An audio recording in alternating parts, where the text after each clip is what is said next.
Definisi sukses tuh menurut Theocentric Motivation seperti apa? Agar ketika orang tahu, TM melihatnya seperti ini, sehingga prosesnya tuh harus diikuti dengan sebaik mungkin. Thank you. Gimana Pak Eli? Baik Mas Daryl, kita akan jelaskan lebih detail lagi. Begini, kalau Anda dan saya ingin sukses, tentu kita harus mendefinisikan dulu dong sukses itu apa. Dan selama ini saya keliling berbagai tempat di Indonesia ini, saya tanya kepada para peserta training kan ya, siapa di sini yang mau sukses? Semua angkat tangan. Pertanyaan yang kedua, sukses itu apa? Lalu ada beberapa orang yang memberikan jawaban. Mereka mengatakan sukses itu adalah dari titik A ke titik B. Artinya apa? Ketika awalnya saya kemana-mana naik bus, sekarang saya punya sepeda motor, itu kesuksesan. Jadi titik A-nya adalah bus, titik B-nya adalah sepeda motor. Sebaliknya, yang tadinya mengatakan kemana-mana tadinya saya sepeda motor, sekarang saya punya Avanza. Maka titik A-nya adalah sepeda motor, titik B-nya adalah Avanza. Yang tadi mengatakan tadinya saya jomblo, sekarang saya sudah menikah, itu adalah kesuksesan. Betulkah? Oh betul. Tetapi setelah saya menjalani hidup dan mewawancara banyak orang hebat, saya membaca buku-buku biografi, saya melihat bahwa definisi kesuksesan yang tadi itu ternyata kurang tepat. Karena apa? Karena itu sepertinya fokusnya pada hasil akhirnya itu loh. Justru menurut saya yang paling penting itu adalah prosesnya. Maka kami mengatakan sukses utamanya adalah kesetiaan. Setia itu apa? Tekun. Tekun itu artinya apa? Konsisten. Konsisten itu apa? Ya komitmen. Artinya apa? Pantang menyerah. Dalam melakukan apa? Yang terbaik. Kapan itu? Ya setiap hari. Kapan itu? Ya hari ini. Duh, ya tapi hari ini tuh saya malas bangun. Ya justru itu. Justru itu prosesnya.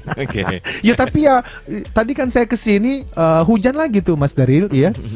Jadi memang bisa jadi ada orang-orang yang mau narik selimut aja pagi ini kan ya. Mau kerja, iya, tapi akhirnya tergoda juga untuk WA sajalah kepada atasan mengatakan, maaf ya Bu, hari ini saya nggak bisa masuk. Kenapa? Sakit. Bukan sakit beneran, emang males menjalani prosesnya.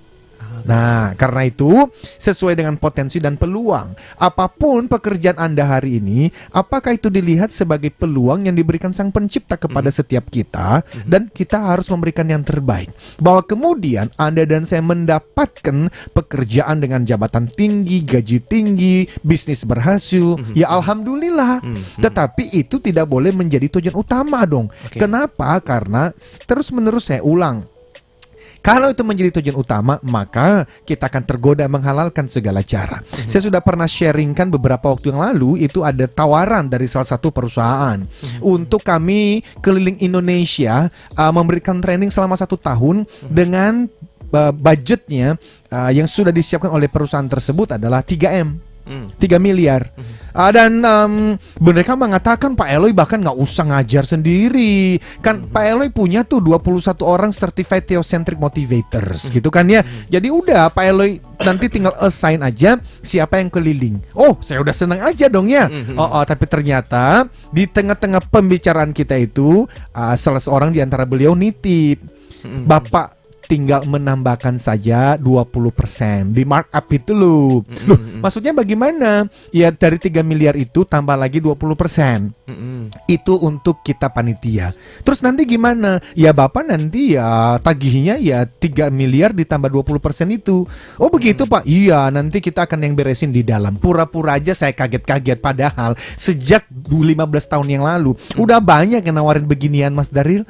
Jadi kalau saya tergoda hanya hasil, wah sekarang kalau bicara mengenai mobil mewah, mau berbicara berkantor di Sudirman juga saya bisa. Kenapa? Karena udah banyak yang nawarin begituan. Tetapi saya tidak pernah mau mengambil kesempatan ini. Kenapa? Karena definisiku mengenai kesuksesan itu bukan hasil akhir.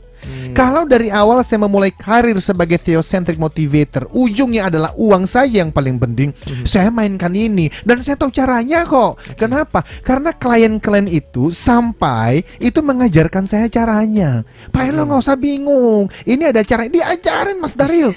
Loh, yang paling mengerikan adalah mereka membongkar ke saya. Loh, Pak Elo itu kok nggak mau?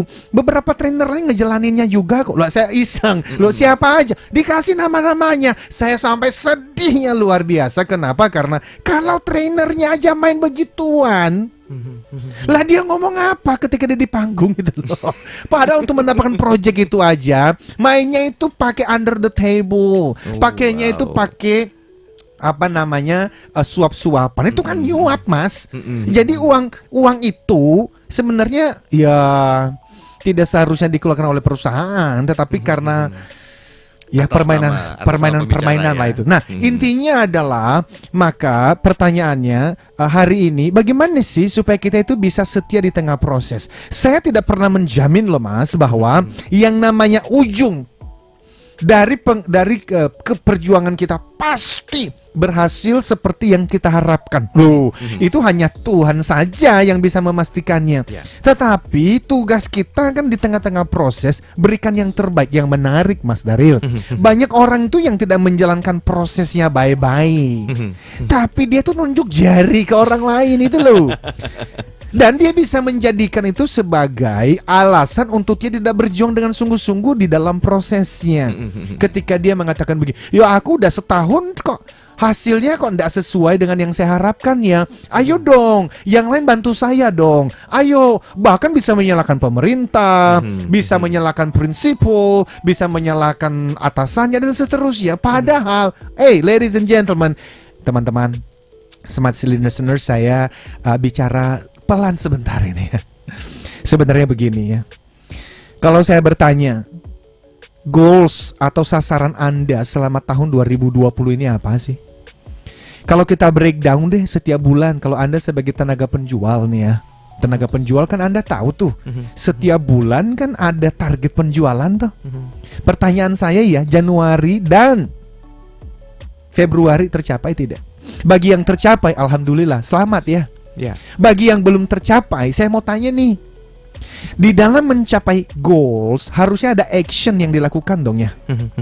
Jadi Anda pasti tahu kan, kalau Anda sebagai seorang sales misalnya, berarti harus ada apa? Leads and referrals. Apa artinya? Anda punya data-data kan? Anda punya database untuk dihubungin, pameran, canvassing. Nah, pertanyaannya begini, hal-hal apa yang menggoda Anda sehingga di bulan Januari dan di bulan Februari Anda tidak sungguh-sungguh melakukan canvassing, telepon, kunjungan, pameran itu? Kalau Anda jujur ya, sebetulnya hal-hal yang menggoda itu bukan orang lain loh yang melakukannya.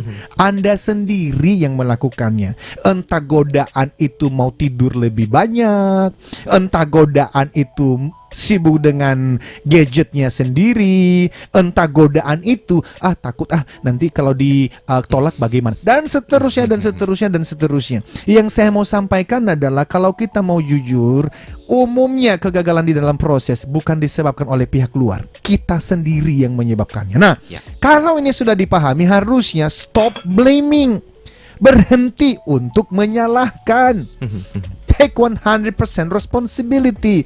Ambil tanggung jawab 100% dan katakan begini, if I can make it, it's up to me. Jikalau saya berhasil di dalam proses ini, itu karena saya yang berjuang dong.